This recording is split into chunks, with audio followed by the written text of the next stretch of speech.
ఎవరైనా సరే next minute ఏం జరుగుతుందో చెప్పలేకపోవచ్చు, కానీ భవిష్యత్తులో ఎలాంటి మార్పులు వస్తాయో అంచనా వేయవచ్చు. ఇందుకు ఇప్పుడున్న టెక్నాలజీ బాగా ఉపయోగపడుతుంది. సైంటిస్టుల పరిశోధనలు, ప్రపంచ వ్యాప్తంగా టెక్నాలజీలలో వస్తున్న మార్పులు, కొత్తగా చేపడుతున్న ప్రాజెక్టులు, సైంటిఫిక్ ప్రయోగాలు ఇవన్నీ భవిష్యత్తు ఎలా ఉండబోతుందో ముందే అంచనా వేయడానికి అవకాశం ఇస్తున్నాయి. గాలిలో దీపంలా అంచనాలు వేస్తే ఉపయోగం ఏముంది? ఖచ్చితమైన శాస్త్రీయ ఆశలన్నీ లెక్కల్లోకి తీసుకొని అంచనా వేయడం వల్ల ప్రయోజనం ఉంటుంది. ఓ 20 ఏళ్ల కిందట స్మార్ట్ మొబైల్ అనేదే ఊహ, ఇప్పుడు అది నిజం. ప్లేయింగ్ కార్లు వస్తాయని ఒకప్పుడు ఊహించారు, ఇప్పుడు అవి వచ్చేశాయి. లైవ్ వీడియో చాట్ అనేది 19వ శతాబ్దంలో ఊహ, ఇప్పుడు అది ఆచరణలో ఉంది. ఇదే విధంగా భవిష్యత్తు ఎలా ఉంటుందో కూడా అంచనా వేయవచ్చు. ఈ అంచనాల్లో కొన్ని మనం అందరం ఊహించేలాగే ఉంటాయి, కొన్ని మాత్రం విచిత్రంగా అనిపిస్తాయి. అలా కూడా జరుగుతుందా అని అనుకునేలా చేస్తాయి. అలాంటి ఓ 10 మార్పులను ఇప్పుడు తెలుసుకుందాం.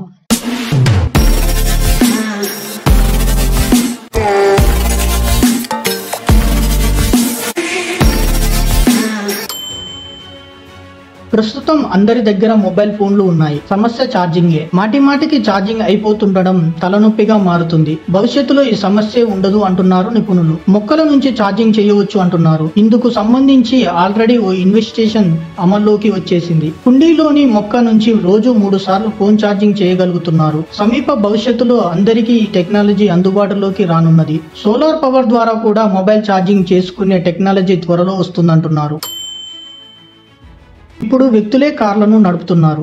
డ్రైవింగ్ లెస్ కార్లలో ప్రయాణం ప్రమాదకరం అని భావిస్తున్నాం, కానీ ఫ్యూచర్ లో దీనికి రివర్స్ లో ఆలోచిస్తారంట. అంటే డ్రైవర్ లెస్ కార్లే మంచివి అని వ్యక్తులు కార్లను నడిపితే ప్రమాదకరం అని భావిస్తారంట. ఎందుకంటే ఆటోమొబైల్ రంగంలో విప్లవాత్మక మార్పులు రానున్నాయి. భవిష్యత్తులో సెల్ఫ్ డ్రైవింగ్ కార్లే ఎక్కువగా ఉంటాయంట. ఎందుకంటే అప్పుడు మనుషుల దగ్గర కారు నడిపేంత టైం ఉండదు. కార్లో వెళ్తూ కూడా వారు ఎన్నో పనులు చక్కబెట్టుకుంటారు. కాబట్టి డ్రైవింగ్ సంగతి కారుకే వదిలేస్తారంట. ఇప్పుడు ఆల్రెడీ టెస్లా కార్లు వచ్చాయనుకో. మన భూమి చుట్టూ రకరకాల శాటిలైట్ల వాడకం పెరిగిపోతుంది. చాలా శాటిలైట్లు కాలపరిమితం ముగిసినా వాటిని అలాగే వదిలేస్తున్నారు. వాటి సంఖ్య అంతకంతకు పెరుగుతుంది. ఇప్పటి వరకు దాదాపు 9000 శాటిలైట్లు అంతరిక్షంలో పంపగా వాటిలో 5000 మాత్రమే కక్షలో ఉన్నాయి. వాటిలో 1900 మాత్రమే పనిచేస్తున్నాయి. మిగతావన్నీ వృధాగానే తిరుగుతున్నాయి. కొన్నాళ్ల తర్వాత అలాంటివన్నీ కలిసి భూమి చుట్టూ ఓ రింగ్ లాగా మారతాయని అంటున్నారు. ప్రస్తుతం ఇలాంటి వలయాలు శనిగ్రహానికి ఉన్నాయి. ఈ సైంటిఫిక్ డెవలప్మెంట్ మనం ఏమాత్రం ఆశించేది కాదు. అంతరిక్ష చెత్త పెరగడం మంచి పరిమాణం కాదు, కానీ ఇది జరుగుతుందని సైంటిస్టులు చెబుతున్నారు. బాత్రూమ్ నుంచి స్కిన్ టెస్ట్ లా ఇదేంటి అని ఇప్పుడు మనకు అనిపించవచ్చు, కానీ భవిష్యత్తులో డెర్మనాలజిస్టులు మన ఇళ్లలోని బాత్రూమ్ లో ఉండే అద్దాన్ని ఉపయోగించి మన స్కిన్ టెస్ట్ చేయగలరు. కాబట్టి స్కిన్ టెస్ట్ కోసం క్లినిక్ కి వెళ్లాల్సిన పని ఉండదు. భవిష్యత్తులో కొన్ని రకాల గాడ్జెట్స్ ద్వారా మనం రాబోయే వ్యాధులను ముందుగానే కనిపెట్టేస్తామని సైంటిస్టులు అంచనా వేస్తున్నారు. అందుకోసం ఇంటెలిజెంట్ మిర్రర్ అనేది పనిచేస్తుందని అంటున్నారు. ఇదో రకమైన గ్యాడ్జెట్ భవిష్యత్తులో తయారు చేస్తారంట. ఇది మన చర్మ సమస్యల్ని ఇట్టే కనిపెట్టగలదంట. స్వయంగా సరుకులు నింపుకునే ఫ్రిడ్జ్ చిత్రంగా ఉంది కదా, కానీ ఇది జరిగి తీరుతుందని శాస్త్రవేత్తలు చెప్తున్నారు. ఎలాగంటే ఫ్రిడ్జ్ లో సెన్సార్లు ఏర్పాటు చేస్తారు. ఆహార పదార్థాలు అయిపోగానే సెన్సార్లు గుర్తిస్తాయి. ఏ సరుకులు అయిపోయాయో వాటి కోసం ఆన్లైన్ లో ఈ-కామర్స్ సంస్థకు ఆర్డర్ చేస్తారు. దాంతో వాళ్ళు డెలివరీ ఇచ్చేస్తారు. ఫలితంగా ఫ్రిడ్జ్ లో ఏమున్నాయో ఏమి అయిపోయాయో అనే టెన్షన్ ఉండదు. ఎప్పటికప్పుడు ఫ్రిడ్జ్ నిండుగా అన్ని సరుకులతో ఉంటుంది. ఇది అతి త్వరలో రాబోయే టెక్నాలజీ అని సైంటిస్టులు చెప్తున్నారు. మోడర్న్ స్మార్ట్ ఫ్రిడ్జ్లు వస్తాయని అంటున్నారు.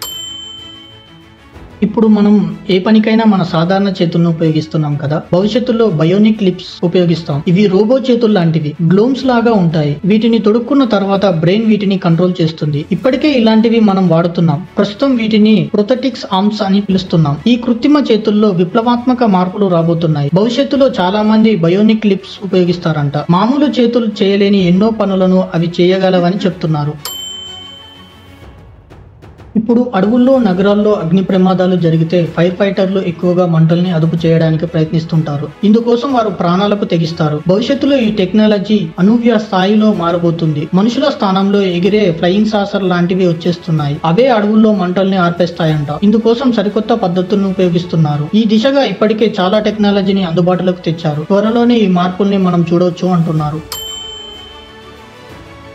ఇప్పుడు మనకు ఏదైనా డౌట్ వస్తే గూగుల్ అసిస్టెంట్ ని అడుగుతున్నాం కదా, భవిష్యత్తులో మనందరికీ తలా ఇద్దరు వర్చువల్ అసిస్టెంట్లు ఉంటారంట. ఆ అసిస్టెంట్లు అచ్చం మనలాగే ఉంటారంట. మన బదులు వాళ్ళే మీటింగ్స్ లో పాల్గొంటారు. మన పనులు చాలా వాటిని పూర్తి చేస్తారు. చిన్న చిన్న పనులన్నీ వాళ్ళకు అప్పగించి పెద్ద ప్రాజెక్టులపై మనం ఫోకస్ పెడతామంట. వాళ్ళను డిజిటల్ ట్విన్స్, వర్చువల్ ట్విన్స్ అంటారు. వాళ్ళు మన పర్సనల్ అసిస్టెంట్ గా మారతారు. వాళ్ళు ఎప్పుడు ఏం చేస్తారన్నది వివరాలను మనకి ఇస్తూ ఉంటారంట.